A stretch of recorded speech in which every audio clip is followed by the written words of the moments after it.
myself again. But it's the only way you're ever gonna learn. You look back and it's all in the past. I'm dwelling on that. Afternoon and welcome to NUFC Matters with me, Steve Wraith. As always, I like to do something a little bit different every now and then, and it's my pleasure to welcome Billy Collins to the show. Hi, Billy. How you doing, man? You all right? Good to see you, mate. We've known each other for a couple of years now, and I've followed your progress with interest. You're a very talented musician, and I know you're going to give us a couple of songs at the end of the show. But your life really is what we want to know about. Where you were born and what your upbringing was like to start with. Yeah, okay, yeah. So the first 2 years I was born in Kent. I don't really remember much of it, and then up to about my early 20s, I used to live in Wickford, and it's just that was about it really. Just living in Essex, pretty much. Do you have was it a happy childhood, mate? Yeah, it was. It wasn't bad. It was good. Yeah, it was all right. What were you like at school? Were you a scholar? Were you somebody who didn't do so well in your work, but you were more into your sports? What were you like?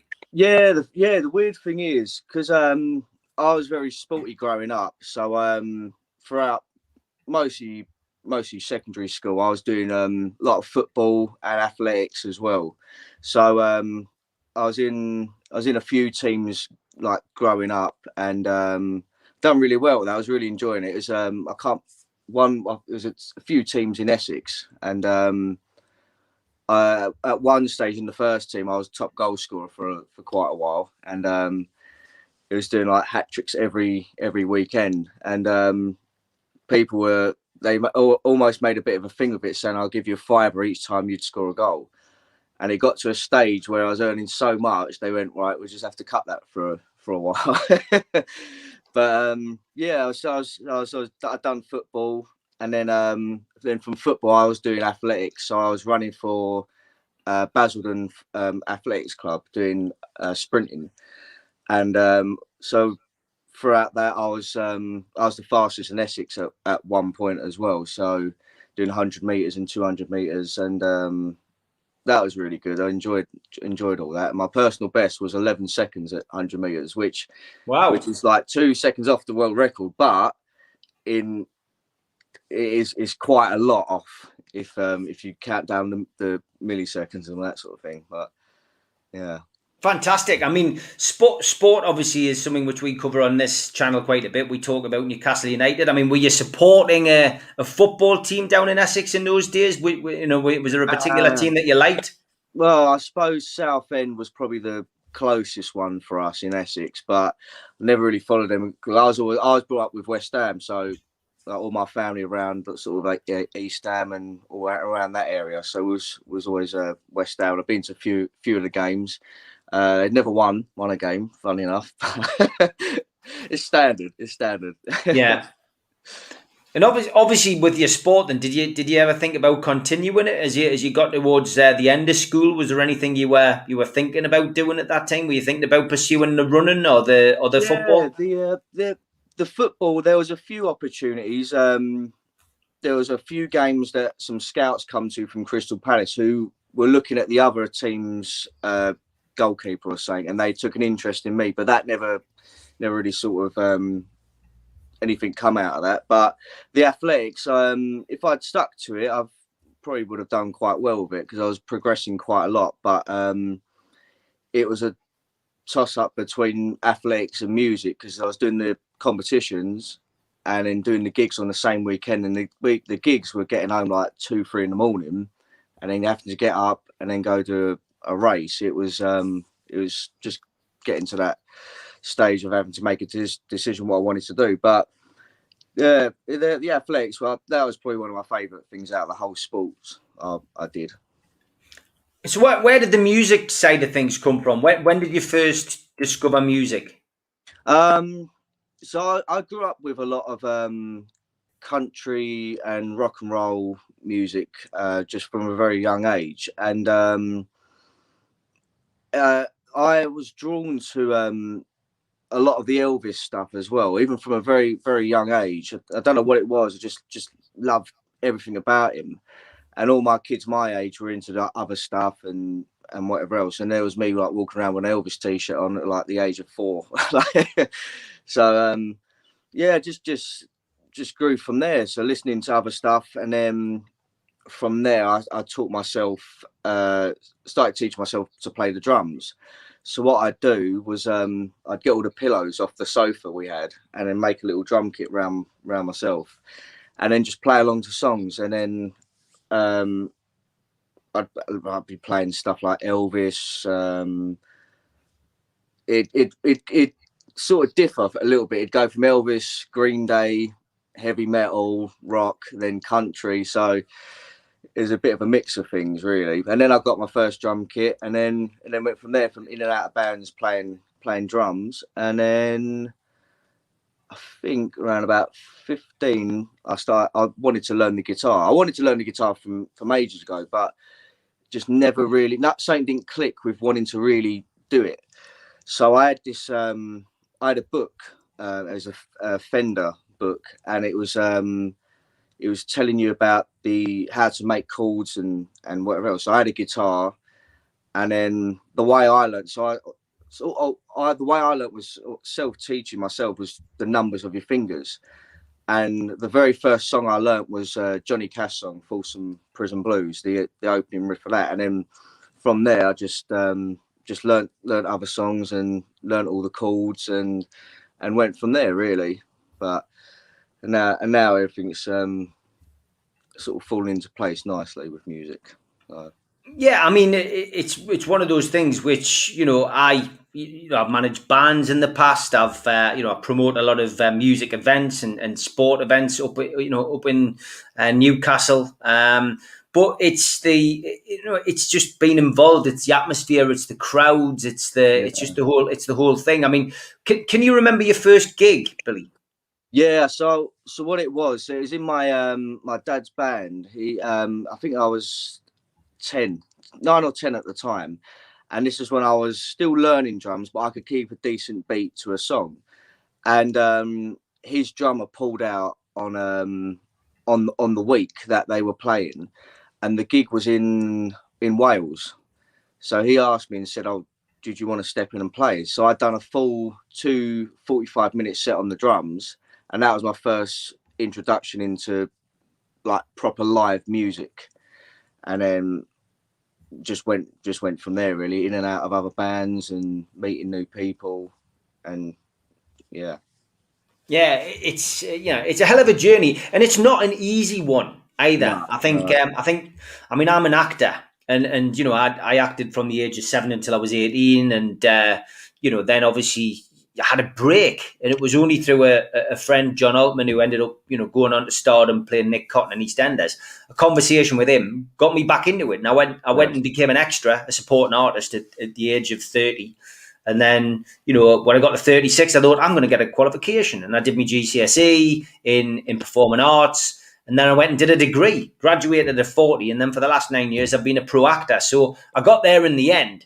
But like acting, music is exactly the same, Billy. It's such a hard craft. And there's a lot of competition. Yeah. I find myself with relating to the acting thing, like anyone who knows me off stage, I'm quite reserved and quite laid back and don't talk too much, but I listen to a lot of things, and majority of the time I'm listening to other people's conversations, and that sometimes does help with songwriting as well. There's a song I'm writing at the moment in the studio, and we met some people a few weeks ago, and I was listening to their conversation, and I've basically stolen what they were saying. So I've started writing that. But yes, it is when you get up on stage, like I'm a totally different person. It's almost like that zone, and you put on a show, and you just, because it's something you love, and it's a whole different feeling to be actually performing on stage as well. Yeah, it is. It's the buzz. It's the, I get that kind of adrenaline rush when, I've done theatre. I tend to do film and TV now, but I've always enjoyed the rawness of doing a stage performance. And Yeah. I've got to be honest, you as a musician, who I know you play as a band, but you always do you do your single stuff as well, your solo stuff. But I did a two-hander a couple of years ago, maybe it's 4 years ago now, because obviously with COVID, your mind goes. But it was about 4 years ago. I did a two-hander, me and this girl on stage for 1 hour 45 minutes, two Yeah. half play. Usually it would be a two half play. We did 1 hour 45 together on stage doing the Oh, play. We went off. There would be monologue for her. I'd go off. It was about speed dating of all things, which is something oh, I've never done. And I was yeah. playing this like old guy who was trying speed dating for the first time. One of these typical people who put something in the small ads who isn't quite what he says when you meet him. All right. Well, I had to wear a wig, so that gives you an impression what the script was like. But yeah, that was probably, in both ways, it was the most rewarding but the most terrifying thing that I Yeah. ever did, because I'm used to doing a play where I'm doing it with, I've done pantomimes, I've done this, that, and the other. Don't say, oh no, you haven't, but I've done that. That is completely different to doing a two-hander where you're like that. And so I guess I've experienced what you do as a Yeah. solo artist, and I mean that's that. Do you still get nervous when you go on, Billy? Oh, big time. More so on my own, because like with a band, you can, if you know you're going to hit a bum note with your voice, you know you're not going to get it, you can step away from the mic, or it drowns it out with the other sounds.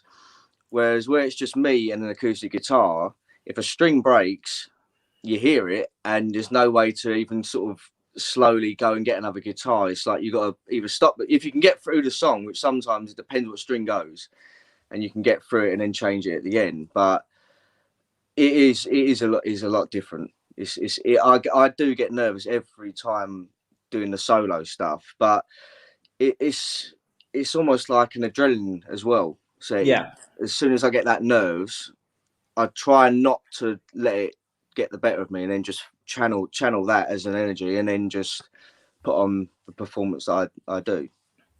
Yeah, I can fully understand that. I mean, just going back to your youth, I guess. Who were your musical influences in the day?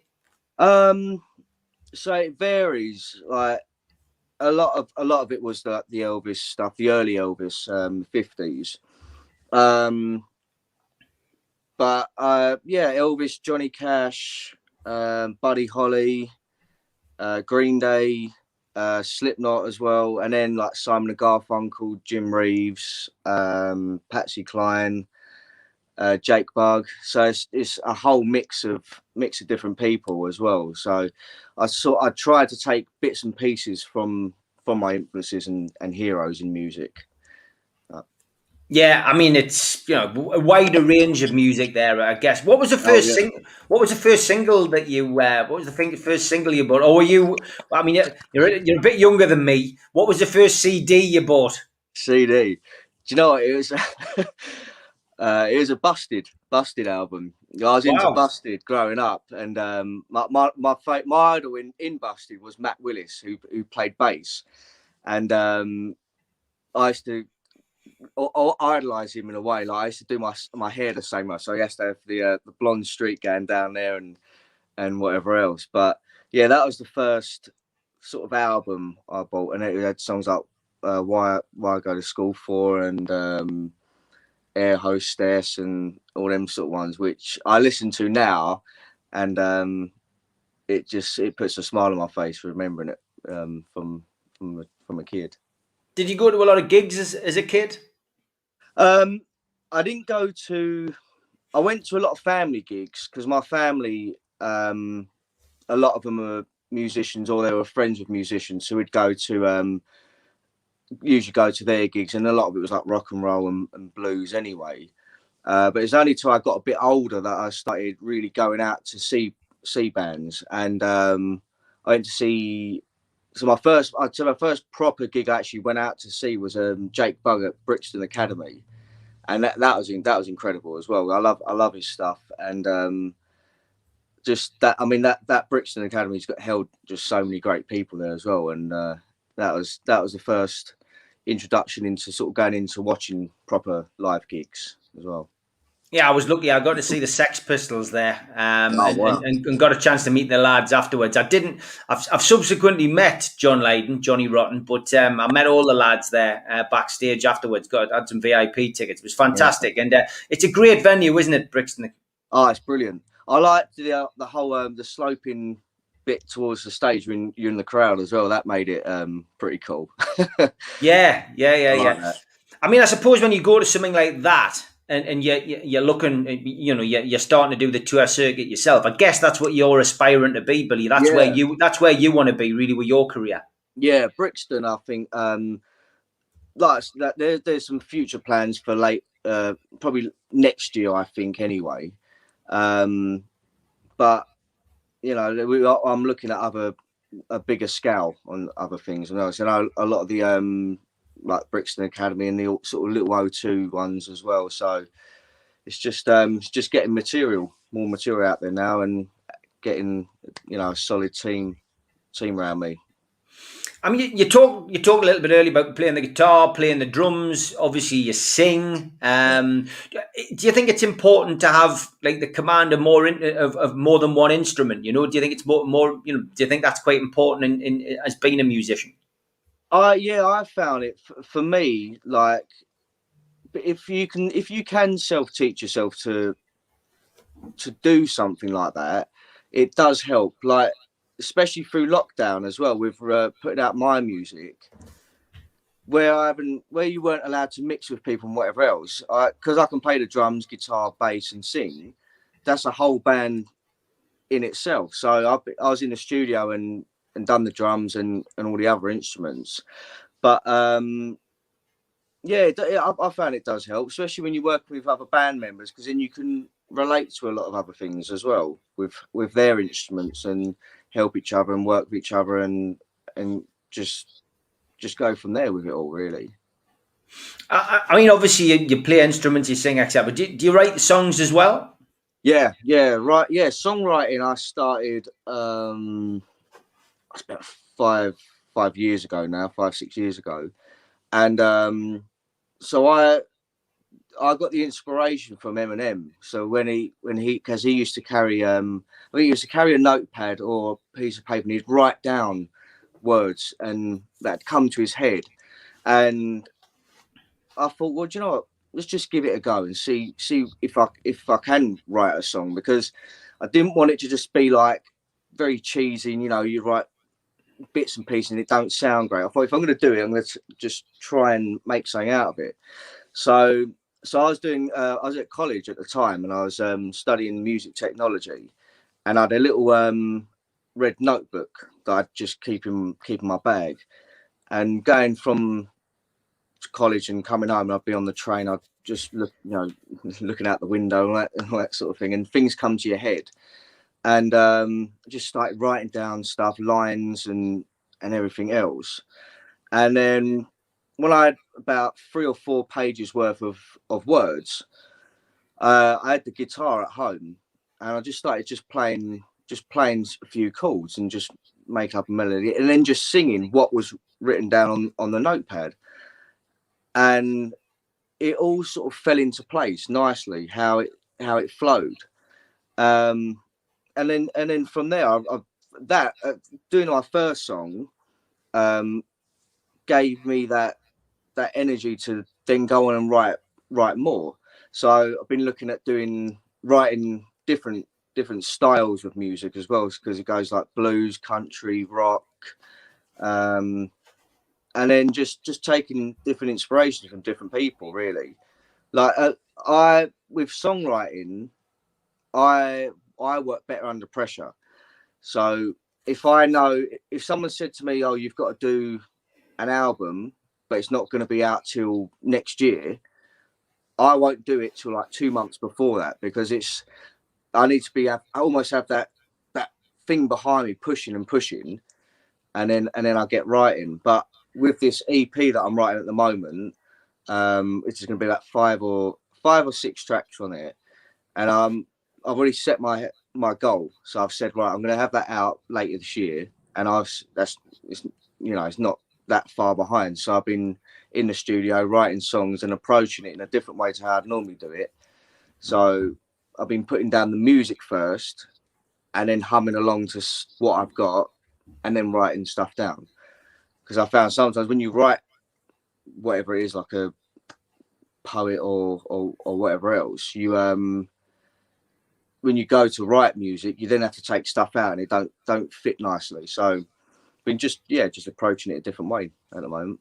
Yeah, it's always interested me about that. You know, I've asked that question to a few musicians. You know, do you pen the tune first before you write the lyrics, or is it the other way around? Some people find it impossible to do it one way, but find it easier doing it the other. I always find that a bit strange. You know. Yeah, but I suppose it comes down to just yourself, really. What is comfortable for you. Yeah. But I can do it both ways. But at the moment, with writing the EP, I found just making music first and then listening to it, and then if I want to change it, then take bits and pieces out and go from there.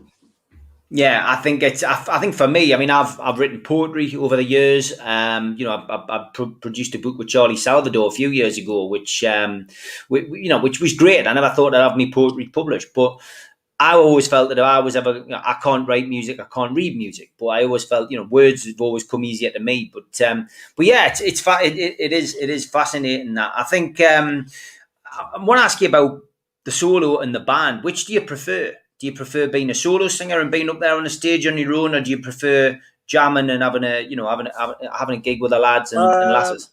I like the solo side of it because I can improvise on the spot. So if I want to change it up or add a new song or take out a song, I've got the option to do that. But then I do like having that interaction with having band members on stage with me, because you can have a laugh, you can have a bit of banter with each other, and it just makes the overall sound a bit more fuller to me.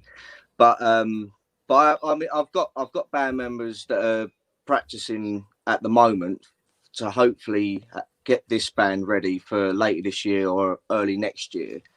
So that's the plan, and just waiting for this COVID thing to sort of die down a little bit, really.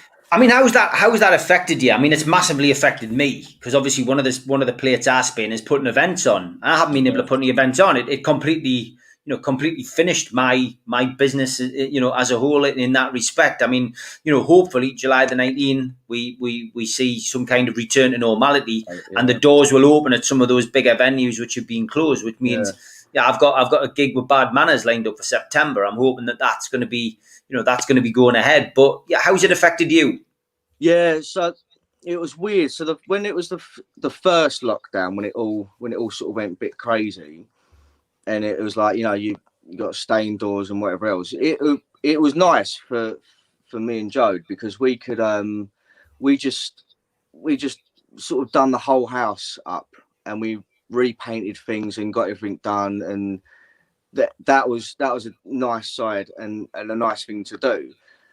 And then when we started coming out of it, it eased up a little bit, and then I got a few gigs in that little period, and I thought, oh, this is good. It's going in direction of it going back to normal.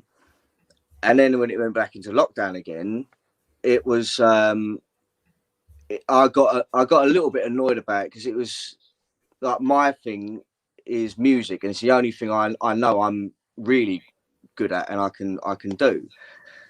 But then I was thinking, well, if there's no gigs, I need to make some money. So luckily I had I've done pretty much everything job wise throughout this lockdown. So I was a driver for care workers all around their area in Essex. So I was driving the care workers to do their jobs, and I did that. And then I was working on a farm with my mate. He owns this farm, and that was incredible, because it was through lambing season. So I learned that, and learned how to drive tractors and JCBs, and that was really amazing. And now I'm a gardener. So I've done literally everything at the moment. But it was good. It's been good fun, and it's helped me, because I've never done all that sort of stuff before, and it's sort of gave me a bit of a a different direction to other things, like for between gigs at the moment. I can do all them things, but it's been all right. It's been all right. Yeah, it's just really, I found, about keeping yourself busy, and it's about keeping your mental state intact. Because for me, I like going to the gym. I like keeping Yeah, myself fit, and the gyms were one of the first things to close. And yeah, I decided then just to start. I plotted a route. And I started doing 10 mile a day. And for me, that 10 mile session kept me sane. There was a coffee yeah, halfway through it, because there was always a little coffee place open on me yeah, route. Have a coffee, and then head back home. But that really kept my sanity, because that was my time. An hour and 45 minutes to 2 hours out of the yeah. house, To break away away from it all. away from the wife and away from the kids, and away Yeah, from the distractions of computers and televisions and stuff. And rain, hail, shine, snow, wind, whatever, I got out and did that. And I'm really pleased I did. And yeah, I still I go to the gym. I'm back at the gym now, but still go for walks. And something I probably wouldn't have done had it not been for lockdown. But it's just about thinking outside the box, and you've done that. You've yeah, survived. I think we all deserve a big. Once the 19th of July comes, those of us who managed to get through it, obviously we'll think about those who have lost, but also give each other a pat on the back for saying, Christ, we've just survived a bloody yeah. pandemic. Well done, Yeah. I think it has made people realise how precious time is with people. Do you know what I mean? It's like it's so easy when people drop you a message and go, "Oh, do you want to come out tonight?" And then you go, "Oh, you don't really feel it." But Yeah. then when you think when you're in lockdown and you're told you got to stay inside, people went crazy over it. And it's like, well, go out, enjoy things, and life's too short for all this sort of stuff. And I think with this lockdown, it's proved that. Do you know what I mean? It's like just been manic.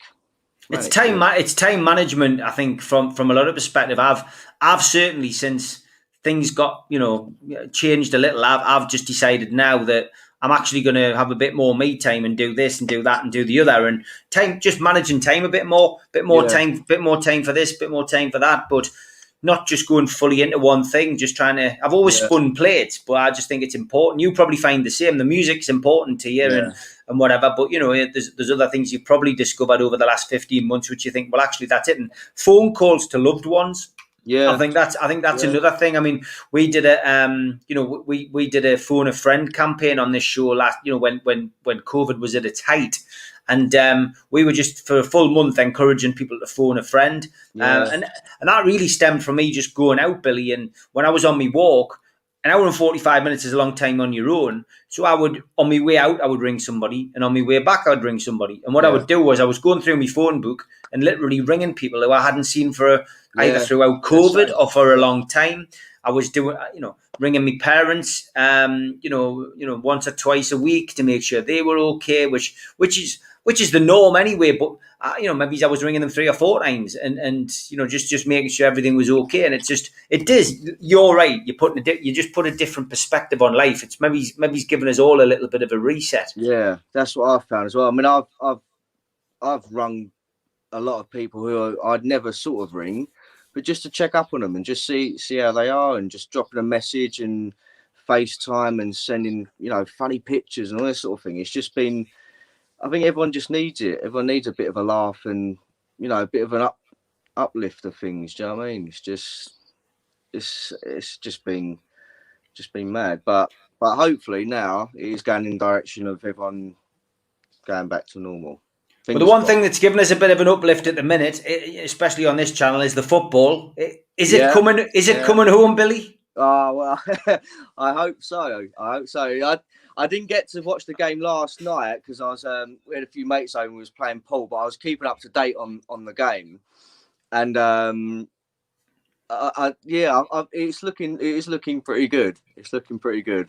It is. I mean, to be honest, I watched it, and it's a bit like you say, like your mates maybe ring you up, and you're not just jumping and going out these days. And I'm pretty much the same. And like the World Cup last time round, I was doing some talk-ins with ex-players. We're doing it at one of those fan zones, and there was 2,000 people there, and I was getting up, Yeah, and we did talk-ins with Gaza, Peter Beardsley, Steve Howie, John Beresford, all ex-Newcastle legends. And it was great.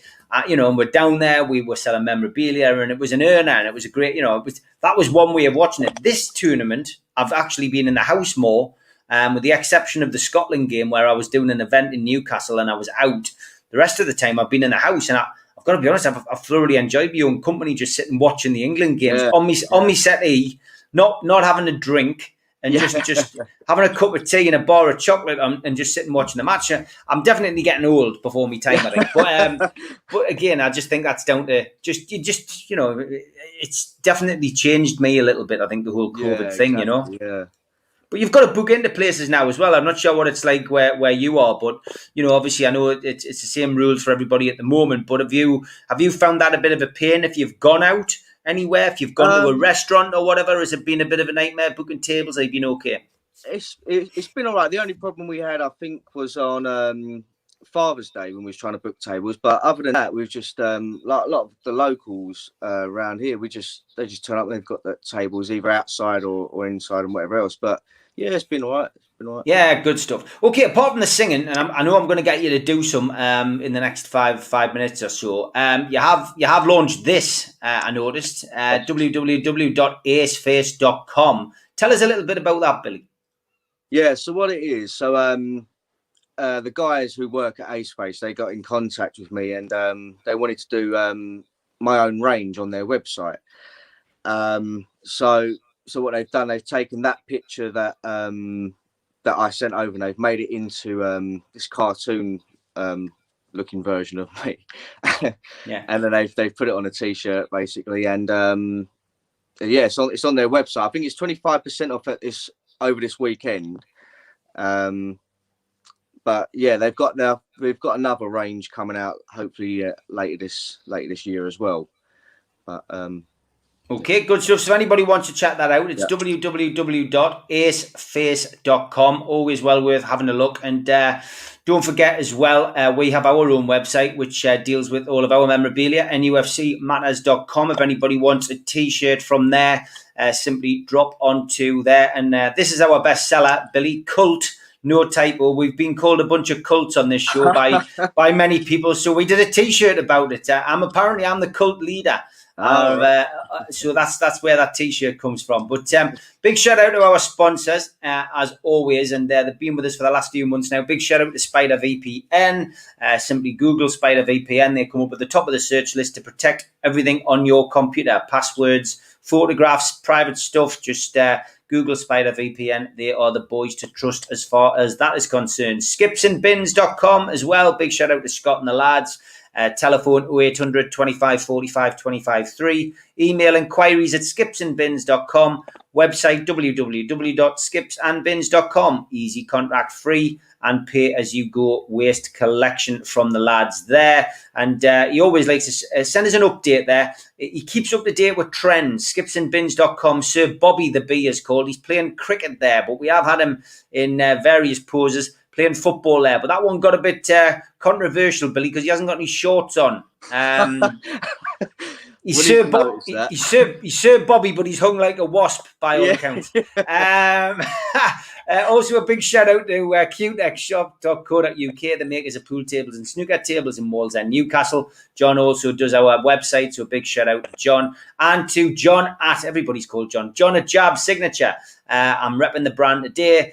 Jab Signature provides me with all my equipment for all of my professional boxers in the Northeast. And he has got his new range coming out very, very soon. And don't forget, even though it is the Euros, we are still raising money for the Newcastle West End Food Bank. And you can get onto the website, nufcfansfoodbank.co.uk.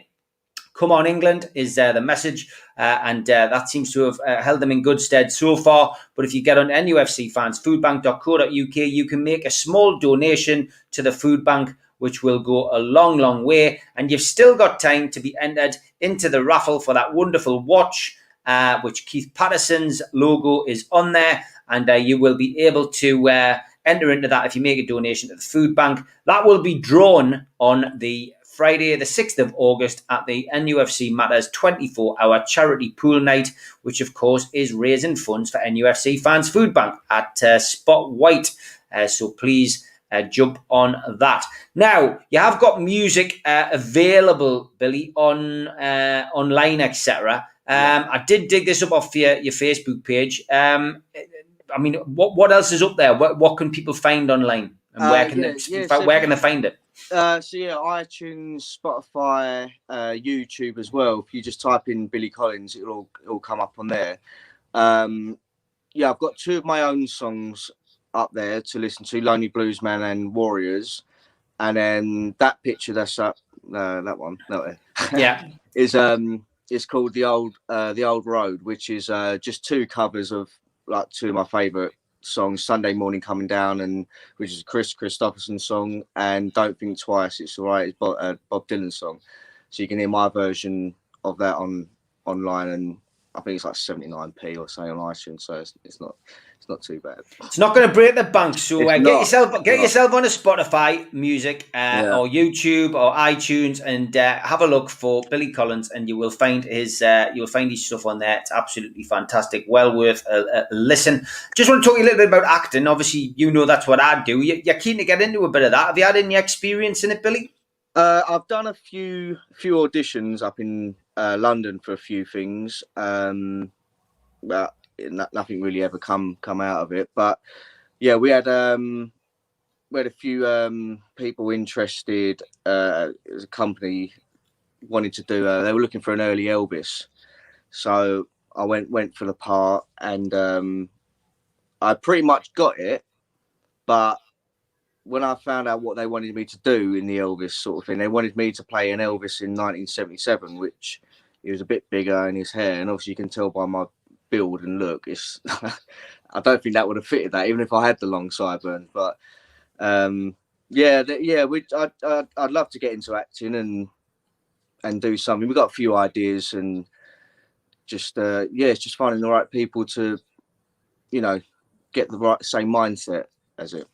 Yeah, 100%, mate. Well, good luck with that. Any directors there looking to give somebody a break, give Billy a shout out. Okay, Billy, I'm going to ask you to do a couple of songs. You've agreed to do a couple of songs first, which is great. What I'm going to do is I'm going to switch my camera off, because there's nothing more off-putting, certainly for people at home, having Steve Wraith at the side going like that or moving his head. And one song's bad enough, but to do it for 2 songs is very off-putting for people. So, Billy, I'm going to leave it to you. You can take over the reins of NUFC matters for a couple of minutes, but I will be listening, and I'll be there if there's any issues. So don't worry about that, mate. All right, thanks, Steve. Okay, I'm going now. Right, so this song is one of my own songs called Lonely Bluesman, and it's the very first single I put out, and it's on iTunes, Spotify. So this is Lonely Bluesman. It goes like this.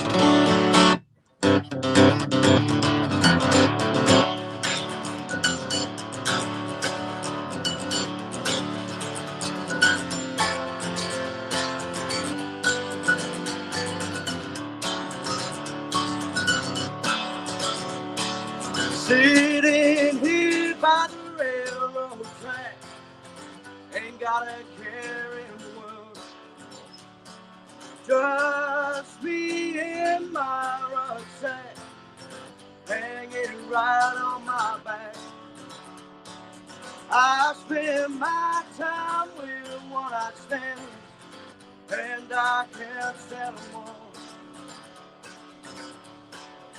Where to go home? Well, I'm going home. I'm going home to the place where I belong. Well, I'm going home.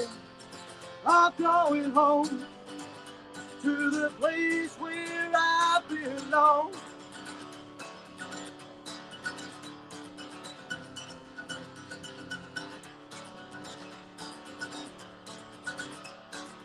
Will my people remember me? Will they know what I have seen? Will they all welcome me? Will they open their eyes to see what I've done? Well, I'm going home. I'm going home to the place where I belong. Well, I'm going home. I'm going home to the place where I belong.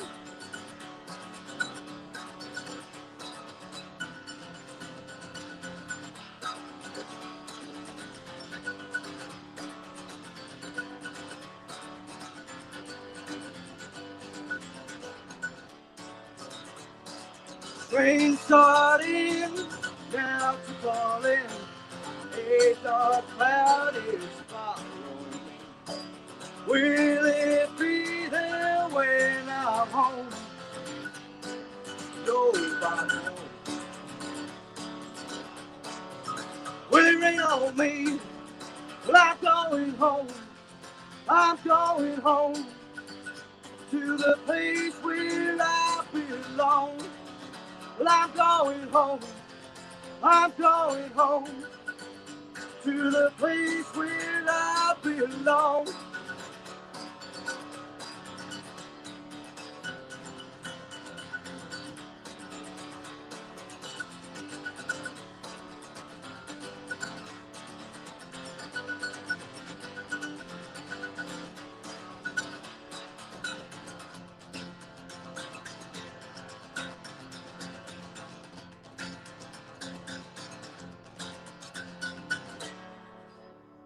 Thank you. So that was Lonely Blues Man. As it's available on iTunes, Spotify, and YouTube. So this next song is another one of my own songs, and so this song our good friends Alison and Colin, who I was working for in the lockdown doing the driving. They own care homes all over the UK, and she phoned me up one evening and asked if I had any music that I could give them for their care awards night. So I said, I'll tell you what, I'll go in the studio and write a song for you. So within an hour, I had this song called Warriors, and it's to do with all the care workers who have put their life on the line throughout this lockdown. And it's just all about being strong and getting through it all. So this is Warriors. This is my last song, and thank you for listening. I hope you've enjoyed it. And so this is called Warriors, and it goes like this.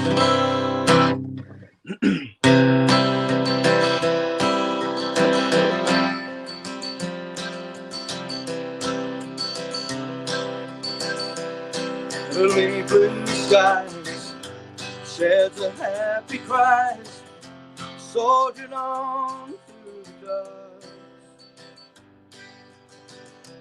Though a smile's a mask, getting through the task. Every day we thank every one of you. If you try, there's no need to cry. The sadness and sorrow that's passed through your eyes. Take a look at yourself. Gratitude for the heroes and their help. We are warriors. We go on and on and on and on.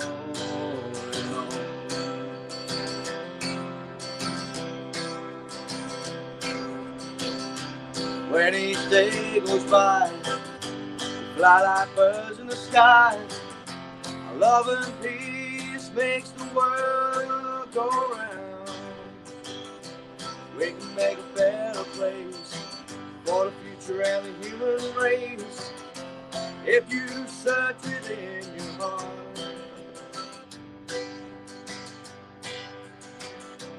we are powerful, strong and wonderful. We are made to fall, to rise back up. Take a look at yourself.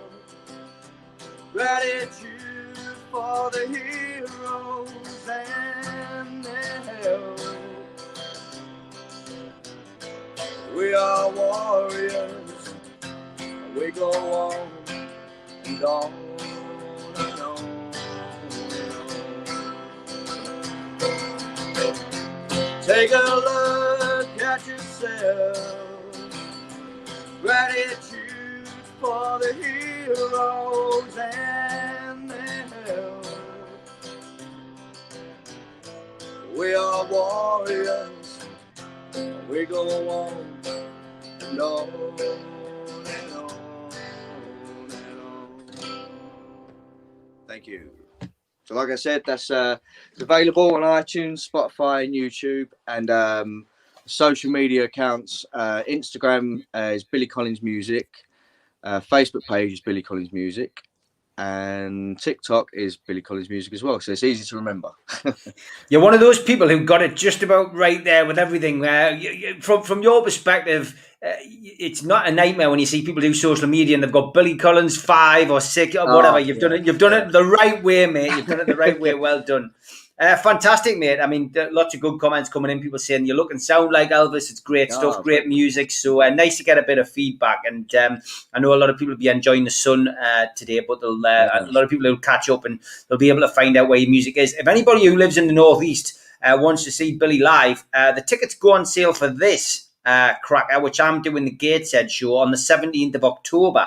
Obviously the Lancastrian Suite is my chosen venue, but Ben and Eubank are getting together to do an evening with. It is billed as the very best of British, and on the Gateshead show, Billy will be performing. So if you want to get a chance to see Billy live, you'll be able to get your tickets for that. Tickets go on sale around about the 23rd of July. As soon as we know that Boris is going to let us out of captivity, and you're looking forward to that, Billy, aren't you? Oh, I can't wait. I love Chris Eubank and Nigel Benn anyway. I think they're brilliant, but I love boxing anyway. So I'm looking forward to meeting them and performing as well. So yeah, I'm really looking forward to that. Yeah, 100%. Mag says, keep it up, Billy, mate. You're really good. And Tommy McAllister says, brilliant, Billy. So a couple of comments coming in there. Great to have you on. I'm sure we'll speak before the 17th of October, mate. But give your social media and a shout out one more time, just where people can follow you. Yeah, so Instagram is Billy Collins Music. Facebook page is Billy Collins Music. And the TikTok page is Billy Collins Music. And I think on YouTube, if you type in Lonely Bluesman Billy Collins, the music video is up on there as well. And it's got some really, really cool and fun stuff in there as well. So thank you for that. Great stuff, mate. Pleasure to have you on. Look forward to seeing you October. Take care, you and your good lady, mate. Speak to you soon. Steve. God bless you, mate. See you soon.